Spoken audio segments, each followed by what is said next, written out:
ভোলা মাছের রসা বানানোর জন্য প্রথমে ভোলা মাছগুলিকে ভেজে তুলে নিলাম। এরপর কড়ার মধ্যে তেল নিয়ে তেলের ওপর দিয়ে দিলাম পেঁয়াজ কুচি।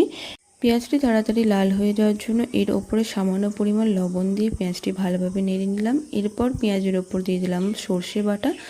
এরপরে পেঁয়াজটি ভালোভাবে ঢাকা দিয়ে দিয়ে কষতে থাকবো। এরপরে আমরা সর্ষে বাটা পানির মধ্যে দিয়ে দিলাম হলুদ গুঁড়ো, লঙ্কা গুঁড়ো, জিরে গুঁড়ো ও ধনে গুঁড়ো। এরপরে দিয়ে দিলাম আদা রসুন বাটা, দিয়ে ভালোভাবে এটিকে মিক্সড করে রেখে দিলাম। পেঁয়াজটির রং বাদামি রঙের হয়ে গেলেই এর মধ্যে বানিয়ে রাখা মশলাটি দিয়ে দিলাম। মশলাটি দিয়ে পেঁয়াজটি ততক্ষণ পর্যন্ত কষতে থাকলাম যতক্ষণ না পেঁয়াজের ওপর তেল উঠে আসছে। যখন দেখলাম পেঁয়াজের ওপর তেল ভেসে এসেছে তখন এর মধ্যে পরিমাণ মতো পানি দিয়ে দিলাম।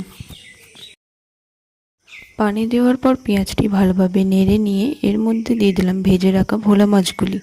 এরপর এটি ফুটিয়ে নিলেই তৈরি হয়ে যাবে ভোলা মাছের রসা।